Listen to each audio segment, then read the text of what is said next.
Welcome to Fantasy Six Pack. I'm your host, IDP Hunter, and on today's show, we're going to talk about explosive players on the cusp of breaking out. I'm not here by myself, my friends. I'm here with Matthew Montgomery. He is an analyst and a writer over at Football Guys and the RPO Network. You guys are getting caviar tonight. There's no more French fries. There's no more cheeseburgers. I'm bringing the best of the very best, just like this rock and roll music. The best of the best, okay? What's going on, Matthew? How you doing? What is going on, Steve? Thank you so much for having me. I've been watching these videos from far away. It is nice to finally get up here and grill you on some stuff. We have been too nice to each other, so I got to start getting aggressive. We're in the jungle. Anything can happen in the jungle. There might be a lion cat. There might be an elephant. You never know, right? There's going to be high-level IDP talk in this jungle, I can tell. Good. I'm so glad to have you on. How long have you been over there at Football Guys? This will be my third year at Football Guys, so I'm still relatively new to the space. As far as an analyst, but I've been doing IDP, full salary cap, dynasty fantasy football since 2011 when I was a sophomore in high school. So this is my greatest hobby in my life. And I was like, you know what? Who doesn't like talking ball with people? I don't care if I know you or don't know you. I've never met a stranger. And if you like football, you're probably the type of person I want to be around. So I was like, you know what? I got to start getting into this video space. I have got to start talking to people about football because I have strong opinions and I know a lot of people have strong opinions. And who doesn't like talking ball? I was going to ask you that, but you kind of answered it already for me, I assume. Like, what kind of leagues you play in? What are your favorite style leagues? Do you lean towards the salary cap? What makes those better than regular leagues? So I started just like everybody else, me and my bros in the garage, talking a bunch of crap to each other and drafting traditional offense, full team defense, and kicker, simple stuff. And then I got my baseball coach growing up was John Norton, who's the IDP guru over at footballguys.com. And he kind of introduced me to IDP. And as a kid, I was kind of like, whatever. I would read the magazines, Football Guys magazine. And then finally I got old enough where I actually asked him, hey, I want to do this. I think this sounds kind of cool. And as you do with everything, you grow and you learn and you make terrible trades and then you hate yourself and then you start figuring it out. And then you get that first taste of glory and it becomes addicting, even if it is fake football. My internet plaque will live forever on the internet. So that's all I need out of this. But primarily, the best type of fantasy football to play, in my opinion, is the full salary cap IDP because it is the closest thing you can get to owning and managing a football team. You have salaries. You have to manage them. You have to cut players that you don't want to cut because you can't afford them. We do franchise and transition tags. So you're talking about tagged players. You're talking about contracts. You're talking about 5-year contracts. And you tag a player. You're doing rookie drafts. And you're doing the entirety of a football team, everything from the quarterback to a kicker, a punter, even a safety. So to me, it's the closest thing you can get to real life Madden. And I am a Madden fan as well. So that's what I like to play the most of. But I know that that's kind of maybe a minority type of leagues. But I'll stop you in regular fantasy if we're trying to do that too, man. Yeah, but no, not at all. In fact, one of our sponsors on the show, the IDP Center, they actually have a format for guys like you. They have over 300 managers. They have ask a question, 50 experts. They have best balls. They have salary cap leagues. They have free leagues. They have money leagues. The best part right now, Matthew, it's all free. It's going behind a paywall soon. So anybody out there that wants to check this out, check out the idpcenter.com. You have some of my articles. You have some of my dynasty rankings tiers. The coolest thing right now is this trade calculator, Matthew. And as you know, too, there's a big problem in IDP right now with the resources. You go to one trading calculator and it says TJ Watt is equivalent to Justin Jefferson. Then you go to another one. It says TJ Watt's equivalent to Devin Singletary. What gives? With the IDP Center, this is some quality templates, some quality trade calculators, quality advice based on the needs of the different types of scoring leagues, whether it's Big Three, IDP, Fantasy Pros, tackle heavy, whatever it is. IDP Center's a guy for, is something for guys like us. So it's just shaping the future. And what I like about it, because I'm a little bit older than than you over there, Matthew. But I like a website. I like a good old-fashioned website where I can go and I can read my old newspaper, get my coffee out newspaper. No more newspapers, but there's a website, you know. So check it out if you guys are interested. It's the idpcenter.com. They're up and coming, really good people, and they have a Discord. It's off of Reddit. I know Reddit gets a bad rap. These guys in the Discord are just amazing, phenomenal people, and they're always putting together leagues. So I'd say all off season, I've been doing nothing but jamming out, playing, talking shit, you know, the chats, what have you. Right. Heck yeah, man. I love to, you know, I think the greatest thing about fantasy football is that there's no real strategy to win. Right. Depending on what league you're in is going to determine what strategy you need to incorporate. And whether it's like the ones that I was talking about, full salary cap IDP, or whether it's just that 10, 12-person league in your office or with your friends, there's a variety of ways to win, but you have to understand your league and your league mates in order to incorporate a strategy that will be best for that league. So that's what it is, man. It's a giant game of chess, and it's a game that I love to play, and I'm sure it's a game that you love to play as well. And on that note, too, I don't know how you are, but I always kind of like backwards plan. If I look at a draft board, especially with IDP, I'm like, well, I can get that guy here, I can get that guy here, I can get that guy here. That leaves me opportunity to kind of package elite players and get them on my team. So I'm constantly looking for sleepers. I'm constantly looking for breakouts. I guess the theme for this episode, audience, and we're on Spotify too. So for the audience that can't see my screen, I'm literally talking to Matthew. We're in the jungle here. I'll pull some stats up. But for the audience on Spotify that's not in on YouTube, that's what we're talking about. We're talking about players specifically we think are going to explode. They're going to produce volume. What says you? You want to do one, maybe two each position? You want to start with DL? Yeah, sure. If you wouldn't mind. Yeah, excellent. We can definitely start with DL if that's what you want to do. I wonder, though, with certain leagues, certain skill sets, I'm wondering does the strategy change for you if you're in a tackle league or if you're in a regular league? I'm wondering if the strategy changes based on where you're at. Because I know with me, I'm looking for breakouts. I'm looking for performances. I'm looking for some interesting things. Look no further than Bryce Huff. Bryce Huff was phenomenal last year. He had a 20% of snaps, the very low last year. Out of that 20% of snaps, he somehow got 10 sacks last season. I mean, there's no secret how good he can be. He's beating everybody on the metrics, but he's a top flight player. I don't know if you're following Bryce Huff, but that's what I think about Bryce Huff. I think Bryce Huff is a phenomenal player. I think Bryce Huff is somebody that can go out there this year. And the neat thing about Bryce Huff is that he can be had really cheap in leagues this year.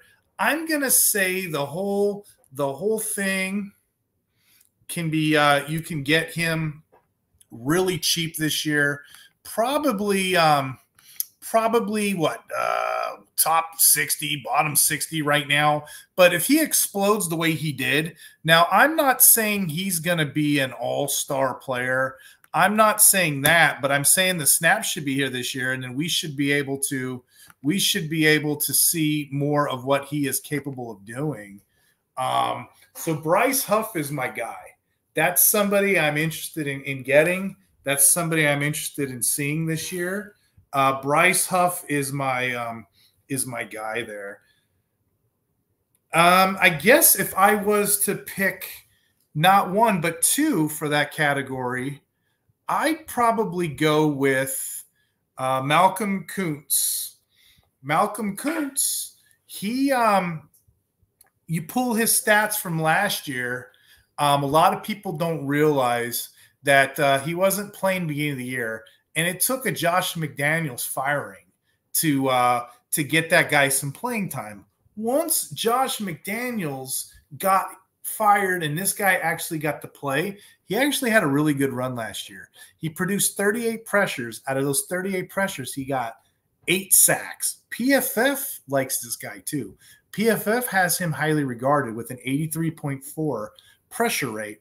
That's one of the best. That's outstanding. That actually ranks him top 15 at his position. And again, he didn't play. He didn't play most of the year. He played from week 9 to week 18. If you were to put all of that together on a 16-game season, this guy would have been a somebody getting drafted really high in drafts, somebody that would have been drafted early, you know. So I would have definitely taken Malcolm Koonce a lot earlier than that one. Consider Malcolm Koonce late rounds of drafts. I think I got him in like the 30th round of a best ball. Malcolm Koonce was phenomenal last year. Guess I should probably move over to linebacker with you. So with the linebacker, that a guy that I'm looking for right now at linebacker to me, I'm taking a guy named Trenton Simpson. And a lot of people forgot last year, technically, he broke out because week 18, he finally got to play. He only got 20 snaps at the beginning of the year. All of a sudden, he got 26. He got 26 snaps. And then on that note, with the 26 snaps that he finally got to play in week 18, when he finally got to play, he actually did produce volume. So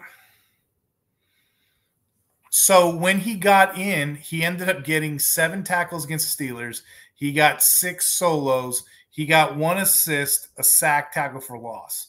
Again, it was just one game. It wasn't a complete body of work. Usually I don't get that excited. I don't get that excited over players that quick, that early, that sort of thing. But the writing's on the wall. Trenton Simpson was highly regarded in last year's draft class, too. Don't forget, he was right behind. He was the LB3 in that draft class. He was behind guys like Drew Sanders. He was behind guys like Jack Campbell.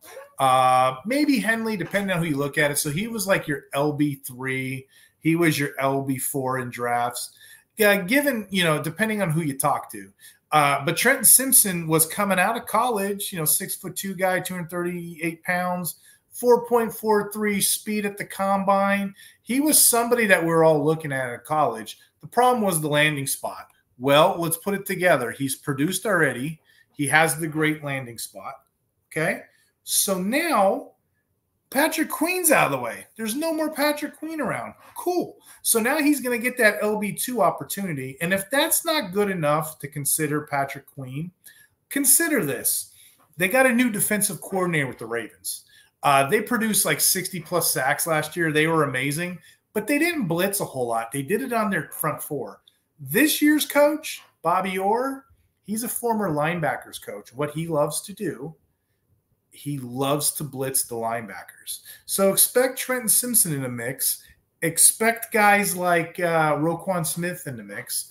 Expect these guys to produce early and often, and expect these guys to be in the mix. And again, I just see a huge bounce back coming out of those guys. So Trenton Simpson's a guy I look at. Another guy you guys probably hear me talk about often is Troy Anderson. Same vein as Trenton Simpson. He's another one of those classic high pedigree guys, okay? He just got injured last year, unfortunately, right? But a little cheat I like to do, I was saying on the other pod, I like to go and I look at the IR, and I like to pull the stats from last season. I'm looking through the IR, I'm looking through players. Troy Anderson is commonly found, as is Kyzir White. They're commonly found on waiver wires in shallower leagues. So consider this guy. Let me tell you a little bit about him. Troy Anderson was 6'4", 235 pounds, 4.42 speed. As a second-round pick out of Montana State. He has the high draft capital. Okay, so teams don't like to waste high draft capital. They really don't. He was drafted behind Quay Walker and Devin Lloyd. Both those guys are first-round picks. He was a second-round pick. Okay, so I expect him to play if healthy, and I expect him to produce if healthy. If that's not enough to consider Troy Anderson, consider this one more point. When he went down last year, there was a journeyman that filled his job by the name of Nate Landman. He produced 110 tackles, 66 being solo. You know, if you're in 1-2-3 scoring like me, that's a huge chunk of points. It's safe to assume, to me, it is safe to assume that he should at least be equal to that volume, if not exceed it. So Troy Anderson is one of those guys I just feel like can pop. He should pop at any given time, provided he gets on the field. So again, a lot of this isn't rocket scientist. You just got to read the tea leaves, if you will. You got to follow the intent. I'm a big rookie guy, and you can see a lot of these guys with rookie pedigree when they come in the league, and sometimes it doesn't pan out. But when it does, it's wonderful. So if you know your rookie content, you got a little bit of an edge. One thing that I want to show you guys is another one of our sponsors. Okay, I have this on the screen here for the audience on Spotify that can't see my screen, and for the audience at home. It's Pro Football Rookie Analytics. They're doing a promo right now for their rookie content. Save 20% on the early bird special, which is already discounted from last year. So if you use promo code IDP Hunter, you'll get an additional 25% off. Okay, so again, I don't know how much more you can do. We got the offense and the IDP. 20% off plus an additional 25%. Just type in IDP Hunter. That's a good deal. But yeah, very good quality work. I highly recommend those guys there. Great reviews, what have you. I have one more linebacker in this category. And you guys have heard me say this one before too. So I don't know if he's really considered a breakout because we all kind of already assumed he already is broken out. But he's worth talking about here because I really think he's going to explode. And the name is EJ Speed. I currently have him as my LB 18 on the season. Okay, why is EJ Speed here? EJ Speed's here because context matters, okay? EJ Speed's a guy that needs to be owned everywhere. I'm going to say week 12 of last year is when he took over because that's when Shaq Leonard got cut by the Colts, and, you know, he went on. So when Shaq Leonard got cut, EJ Speed stepped in with Zaire Franklin. This was his first time to get full snap, full-time starter opportunities, okay? So he only got to play 6 games. So we seen him in week 12. We seen him in week 13. There was a bye week. So then we seen him in week 12, week 13. The bye week was 14. Then we seen him in week 15 through 18. So 12, 13, 15 through 18. During that 6-game span, I use 1-2-3 scoring. He produced 128 points. Okay, divide that by 6, you have 21.3 per game that he produced. Okay, so had those 6 games been a full season, he would have had those 128 points, 21.3 times 6. He would have had LB2 on the season. Okay, he would have been just slightly behind with his 21.3. He would have been slightly behind Foyze Okun with 21.8. That's crazy, but just barely missing the top line. I wanted to go a little farther with my homework here, a little further here. Just by contrast, if you look at Zaire Franklin's body work, okay, EJ Speed during those 6 games produced. Zaire Franklin took a back seat. He only scored 79 points during those 6 games. That was somewhere around 13.2 points per game. That was somewhere around LB 60 numbers. In most of our league formats, that's not going to make it, right? Here you have Zaire Franklin, who was a top linebacker, and he's still, what, an LB 4 or 5 on this season. And then you have a guy, EJ Speed, that is left, you know, lesser regard. Now, I'm not saying the roles have reversed, but it certainly does look like that. So it's certainly a player that I would consider a breakout. It's certainly somebody that I enjoy looking at. So again, the names that I just said, Matthew, I just run them by you. I talked about Trenton Simpson. I talked about Troy Anderson. You know, I have a big thing over my EJ Speeds. And then I have guys like Greg Rogasu. And then I talked about Bryce Huff and Malcolm Koonce.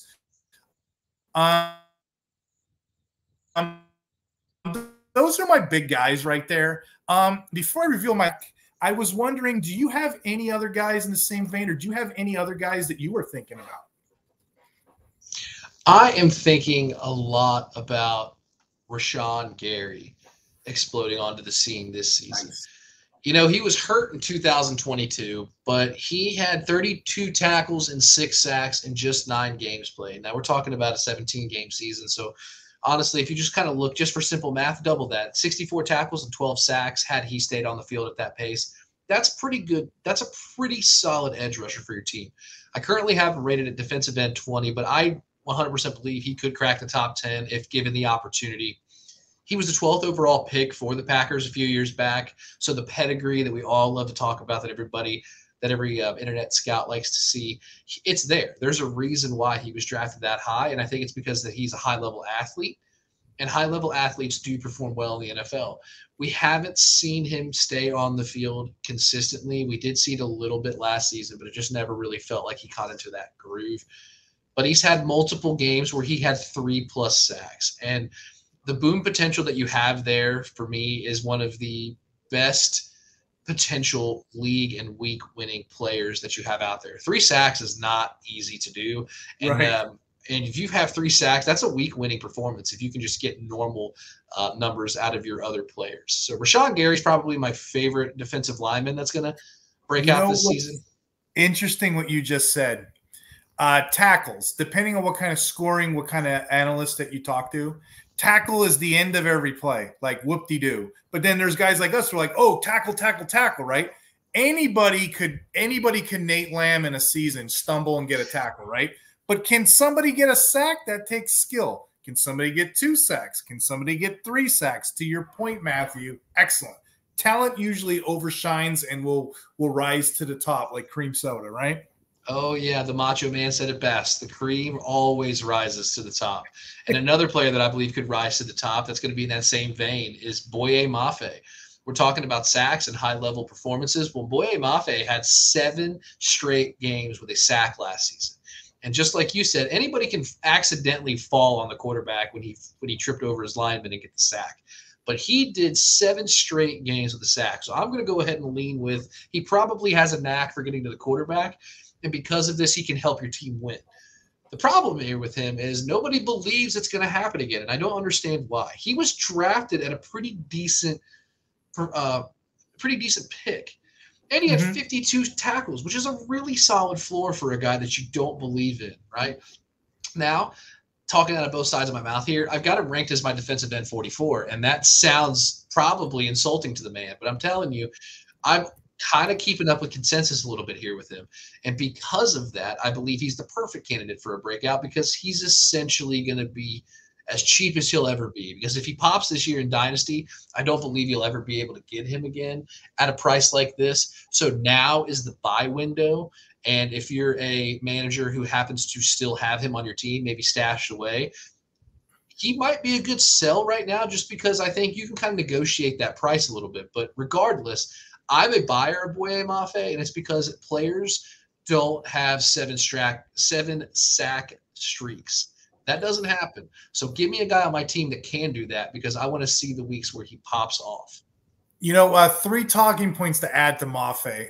One thing I do, like a little pro tip for the audience on Spotify or the audience on YouTube that can't see, is one pro tip I like to do. ESPN keeps this winning pass rush rate numbers. If you ever look at the win rate, you can go to that site. It's free. I use it a lot in my articles. Boye Mafe last year was ahead of Parsons, Myles Garrett, TJ Watt. I was like, who is this guy? So he was a waiver wire darling for me. You're right. High pedigree. He was number 40th overall when he was drafted. And here's a fun fact. I don't know if you know this. I don't know if the audience knows this. Boye Mafe's draft pick was part of that capital that Seattle got from the Broncos to dump Russell Wilson. So thank you for that, Russell Wilson. Russ is the gift that keeps on giving. Amen to that, brother. Oh, man. Man, what a trade. And you know what? The fall off of Russell Wilson needs to be studied. I know there's a side note there in there somewhere, but it's unbelievable how a player like him goes from a Hall of Fame type trajectory to just what we've seen over the course of the last 2 years. And it seems like a vanity and an ego play. And that's just kind of sad, to be honest with you. Of all the things for the downfall, it seems to be pride and ego from a guy that was essentially egoless, or at least it felt like it. Right. Well, hey, the next guy I've got on here for a potential breakout and explosion, if you will, or the Kool-Aid man, the break through the wall. Divine Diablo of the Las Vegas Raiders. The Raiders have piqued my interest this year with their defensive strategy. They've added some high-level players, but just because they add the high-level players does not mean that they don't continue to have some stalwart players that can be good for your team. Divine Diablo, I can't quit you, man. He's got a tendency to get hurt, which at times can really sour how we feel as a dynasty community on players. But you don't have to label somebody as injury prone. Sometimes people get hurt. All right, it's a very violent game that they're playing, and one rolled ankle can cause you 2 weeks. It doesn't have to be some devastating, debilitating injury that's going to get all the play on SportsCenter. Sometimes you just get nicked up. And I think that Divine Diablo just kind of has a bad luck tendency when it comes to these kind of soft tissue injuries or rolled ankle here and there. But he had multiple games last season with 9+ tackles. And when you're 25 years old and you're giving me stability like that, I'm going to invest in you heavily. And I believe that the Raiders are also going to invest heavily in him because they have a defensive head coach.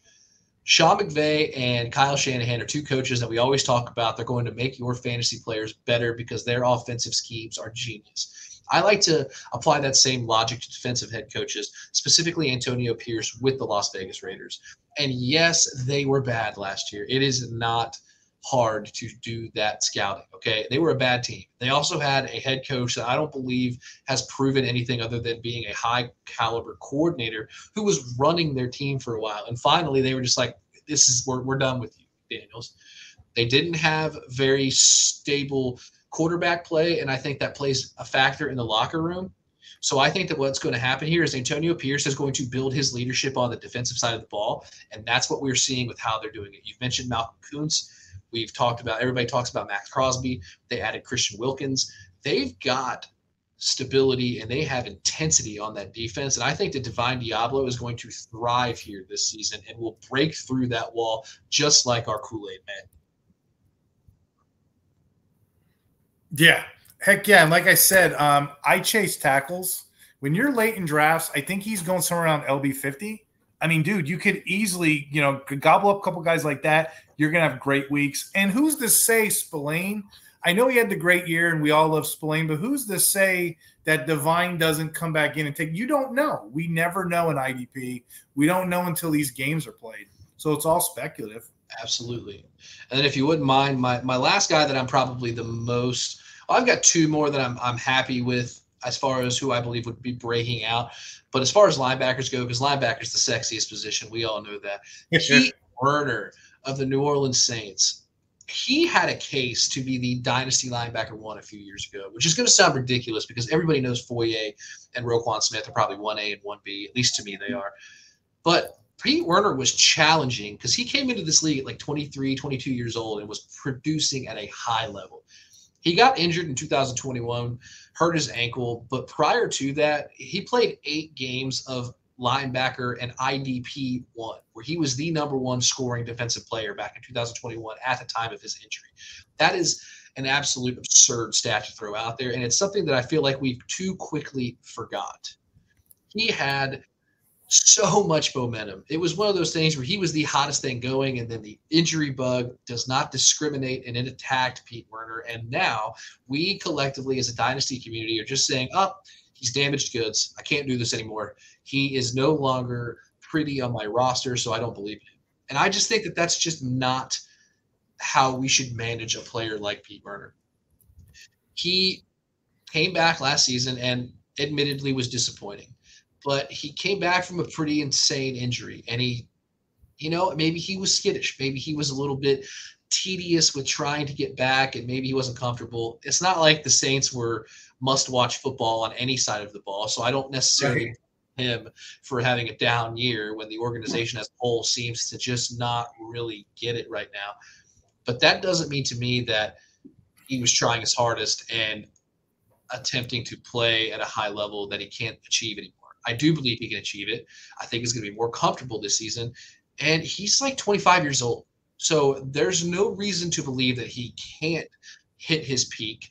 I don't think he's hit it yet. I don't think we've seen it. I think we were seeing the climb of Everest, and it was going to be a beautiful climb. But unfortunately, he came tumbling down like a snowball. But I don't think that's happening this year. I've got him ranked as linebacker 15. So saying he's a breakout when I've got him ranked that high maybe is an exaggeration. But I seriously believe that he could be a top 5 linebacker if we can see him get back to that 2021 form. And I don't think that's out of the question.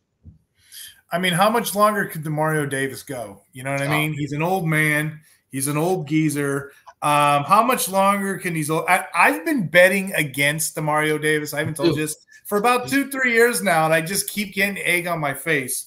No telling. The profile on Werner is he's a tackler. He doesn't get you much on the impact plays. However, he has had games, if you pull it statistically, but his profile is a tackler. So whoever that LB1 is in that cover 5 scheme, whoever ends up being that guy, at the very least has potential to explode. And that's what we're talking about. We're talking about our guys, our potential. This is what it's about, right? So we always like to talk snaps, you and I, as far as how to get IDP points. And I still believe that that's probably 90% of where you're going to see trends in IDP is going to be who was on the field and what did they do when they were on the field. Pete Werner, despite being hurt for a little bit last season, still played the second most snaps at the position behind the ageless wonder, Demario Davis. So I think we're seeing that the Saints want to get him involved. And like I said, the stats have proven that he can do this. We just have to be patient, and we have to understand that one bad year does not mean he's dead. It's kind of like it's the argument of because he's injured, is he no longer the same guy? Did he forget how to play football? I don't think he did. I think he still knows how to see ball, hit ball. It's that simple. And you said it best. His profile is tackle the ball. It's not like, hey, go get a pick 6. Hey, go force a fumble. Hey, go strip sack this guy. His skill set is, do you see that guy? Bring him on the ground. We don't need you to do anything else. Stop him from gaining momentum. And I think that you just don't lose that in your game. I will tell you too. I play with some sharks in some high stakes leagues, and I know for a fact there's guys that don't like Werner, but yet we're in these draft boards and they take Werner. I'm like, what gives, dude? And it's the same point you said. When you look at his 2001, 2002, 2003, it's consistent for tackles, primarily in the solo department. 55 solos, 60 solos. He's gotten 141 solos in 3 years. Why did I go back 3 years? Because anybody who looks at numbers, look at statistics, let's look at the whole body of work. Let's not look for an injured year or a fluke. So again, last year, I can't help but think, Matthew, last year, 3 solos, 7, 5, 2, 4, 4, 2, 7. Blah, blah, blah, 8. You see the point here? I mean, the potential's there. I can't help but think if you just add 1 or 2 more tackles a game, then that's a top 50 player, and I'm okay with that. If you wouldn't mind scrolling back up there so we can see his season stats from 2021. He played 12 games and achieved nearly 80 tackles. So the potential is there. He also had 2 forced fumbles. So what you're seeing there for me is we have it now. The boom plays happened the year that he was ascending, right? And he got hurt, and it doesn't seem like he's played as explosive. And I believe that's because he probably was tiptoeing back into the role. And this, like I said, it's probably hard to stay motivated when you're playing for a team like the Saints, who felt like the season they never could hit the accelerator. They were constantly in that cruise control at 20 miles an hour, and the speed limit was 55. And, I just feel like it's probably hard to stay motivated as a player, but you can see in those splits, he only had 93 tackles in 16 games last year, but achieved nearly 80 tackles in 12 games the year prior. So I think that there was definitely a downturn in production, but that does not mean anything other than it's one bad year out of 3. The guy's 26 years old. Let's pump the brakes. So I haven't told you this yet. So this is kind of like improv online here together. I play in this tournament every year. On Facebook, we have this fancy community. It's the #1 IDP interactive site. This is the tournament. So we're always looking, think of Jean-Claude Van Damme, kickboxer. We're always looking for new blood.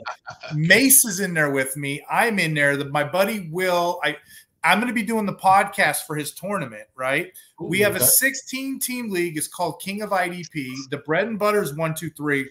You're more than welcome to come on too, because like the more the merrier. But this thing is all set. This thing is all about you play 3 DLs, you play 3 linebackers, you play 3 DBs, 2 flexes. It's a no holds barred.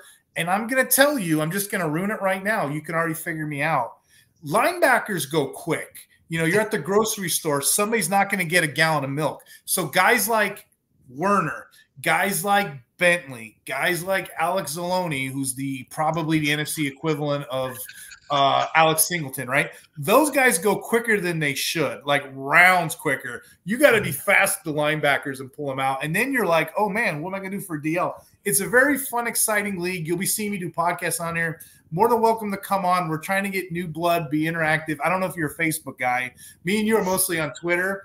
But for the audience on Spotify, the guys on YouTube, by all means, check out Will Hulse's fantasy Facebook page. It's called IDP Football. It's simple as that. It's the #1 interactive site. We probably have over 2 million people on there right now, which is ridiculous. The IDP community, yeah. So when I post something, it goes like hot fire. And Mace sees me in there. I'll be up in the middle of the night writing profiles. Like, what are you doing? You know, right. But it's fun. It's fun to get together with people, new, old. When I first started playing, Matthew, it was mostly IDP was overseas. It was mostly guys from Australia, Germany, Great Britain. It's so cool to see like the new young blood come in and try to compete. We got a guy from Scotland on there. But like I said, if you're interested or you want to, like I said, we start later on in July. That's one of the leagues I look forward to. Okay, it's a redraft. I'll get it to you. Just when we're done, give me your sleeper handle. You heard it here first, folks. He invited me to win this league. Can you believe that? Yeah, and like I said, man, these old sharks are fun because you can't pull nothing on them. You can't. They've seen it all. They've seen it all. Experience is the teacher of all things. Julius Caesar said that, and that's 100% true. You see, like you were saying, 2004. That's baffling to me. That's 20 years of knowledge. That's 2 full decades. You have seen it all and probably not seen anything at the same time, if that makes any sense. You know, it's a constant learning game. You expressed earlier, you're always learning. You're always trying to learn an edge. And that tells me, 1, you'll never be bad at this game because you're constantly trying to find that edge. And 2, this is the greatest game on earth because you have to learn something or you're just going to be left behind. The old ways, the crotchety old dudes that refuse to change and refuse to learn will never be high-level winners. And it kind of reminds me of Bill Belichick in a way. Bill Belichick and Tom Brady was the absolute greatest coach of all time. 2 years or 3 years removed from Tom Brady, he looks like he doesn't understand the game.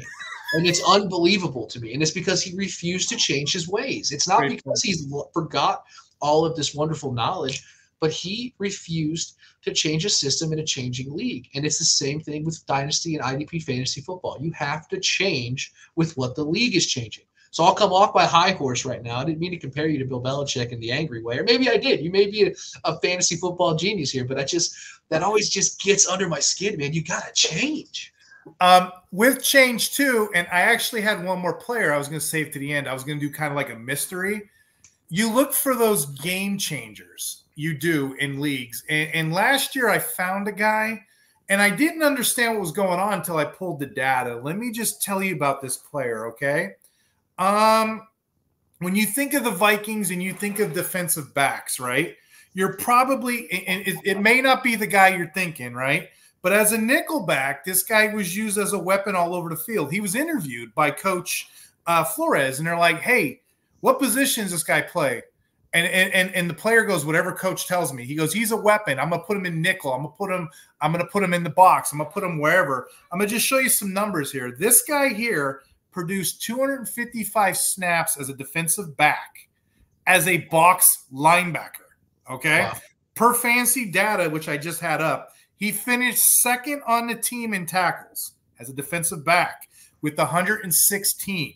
He's tied for first with forced fumbles with 4, and he's tied for second tackles for loss with 7.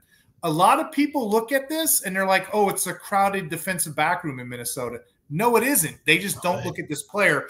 And here's the kicker to me. When you think of this player, it's not Harrison Smith. It's not Cam Bynum. It's the other guy, Josh Metellus. You used to be able to get him late. I noticed everybody's taking him now, and it's pissing me off. Sleeper just gave him the LB/safety little hybrid role. But that was my early in the year chess piece, and now I got to get creative and take this guy a little bit more comfortable than I want to. But that's my guy for defensive backs. Do you have anybody like that you're thinking of? So I think that one of the smartest things you can do in any sort of format, if you see a player that has multiple position versatility, he needs to go up on your list. Mm-hmm. I don't care who it is, if he's a fringe guy. If he can be flexible enough to be on either position, that is going to give your team the flexibility you need to make those difficult decisions with players. So the fact that Metellus is a linebacker / defensive back is kind of incredible, because a lot of times you'll see linebacker defensive end. You don't often see the linebacker defensive back positional versatility, because that to me says, oh, cool, I got a linebacker starting at my DB spot every week, and I can win a league like that. So that's a heck of a find. Good for you. I think he's good too. The whole time it sounded like you were going to describe Cameron Bynum. That's the whole time. I know. That's I was trying to set it up. Most people say that or Harrison Smith. Hey. No, it's the other guy, and people think that he doesn't have a role. He has the best role. Yeah, and it is. I like how you worded that. It's not a crowded room when you look at it, because they're not playing them all in that same position. They're moving them around. It reminds me a lot of that Ron Rivera defense that he used to play for the Commanders, where he would play that. I think it was like a 4-2-5. I think it might have been a 4-2-5 or something. He played a weird where he had 3 safeties on the field at any given time, but one of them was a box safety. That's kind of how this defensive lineup for the Minnesota Vikings feels for me. Maybe not specifically to the T what that position is, but you see them move. That's why Harrison Smith played at a high level for as long as he did, because he was not asked to drop deep. He was like, nah, you're going to stay in the middle. You're going to pop somebody as soon as they come with the ball. A player like that I like, though, to kind of transition, I like Jordan Battle out of Cincinnati. Yeah. I think he's going to pop this year. I think he has the same qualities you just described. Not only can he hit hard, but he can actually be a playmaking player. We've seen him hit double-digit tackles before as a rookie. He had 19 tackles, a sack, and 2 defended passes his last 3 weeks of the year, and he's likely going to get some playing time now that the Bengals have kind of abandoned the Dax Hill safety role. I think that he's going to move on to that nickel corner, or maybe even be more of a traditional corner. But regardless, he's not going to be in the safety room anymore. It doesn't appear. And because of that, there's going to be opportunities. Now, they signed Nick Scott. They signed Von Bell. We got rid of Jesse Bates a couple of years back, which I believe was probably not the best decision, but you can't pay everybody in the league. We all know that. But if anybody can pick up that Jesse Bates slack and potentially be a player who makes plays like Jesse Bates, I believe it's Jordan Battle. But it may be too early to tell. So we're going to have to see a couple of weeks throughout this season, but I'm a huge Bengals homer. We are in the jungle right now, so I have to bring up a Bengal Tiger. I was looking for it last time we were talking about Jordan Battle. PFF week 12 last year, that's what it was, because I was doing the waivers. Sometimes things get stuck in my head. I want to make sure I put it right. He was PFF's #1 graded defensive back. And I was impressed by that, because when he was a rookie, 2, he wasn't the top rookie. Brian Branch was. So I'm like, wow, like that was a very good compliment.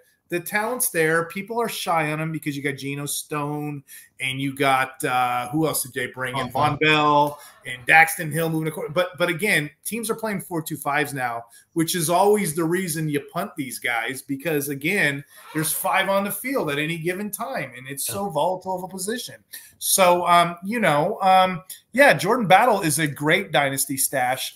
Will he produce this year? Probably. Certainly, maybe. I don't know. There's question marks.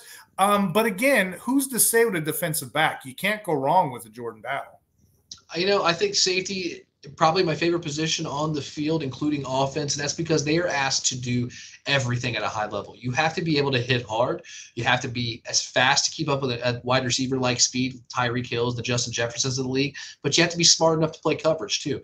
You can't just be a one-dimensional player at the safety position. You have to do everything at a high level. So when you see a guy in his rookie year achieve that #1 overall at the position, that is a huge green flag, and you need to look at that and invest in a player like that.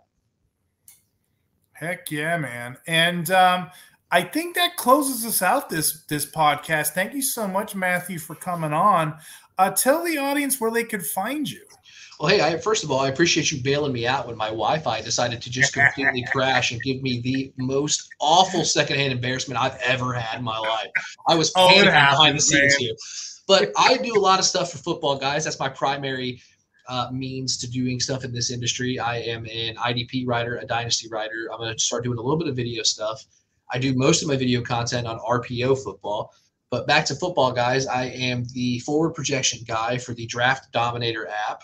I'll be starting an 8-part series on 2 separate things. 8 parts on an IDP fade of the year, somebody who I am against, and an IDP breakout 8-part series as well. People just like conversations like this, where I believe somebody can potentially win you a league if you invest in them. So a lot of cool stuff coming up. I know it's July. I know we talk about the same things over and over and over, but I promise you it is never too early to do your research, because you win your leagues in June and July. You don't win them in August and September. Exactly. And that's what I do. This is what Bill Parcells used to say. They'll quote, "Hey, this is why you lift all the heavy weights. Everything you're putting into your leagues now, watch that produce next year. This year and next year." What a great point, Matthew. We'll have to hit it up. I'll send you those links and we'll be in touch. Would you like to come on again sometime? I would love to come on again. Whenever you need me, man, I will be sitting here talking ball, whether it's to you or to a wall. Whatever you want, whenever you want. Well, don't talk to that wall too loud. You'll go crazy. Actually, I take that back. Talk to the wall, but if it talks to you back and you hear it, then we got problems, my friend. Hey, I appreciate you so much, sir. Thanks for having me on. Well, thank you so much. Thanks for coming on. Audience, thank you for letting us be a part of this space. You keep watching. We'll keep recording them. Have a good night.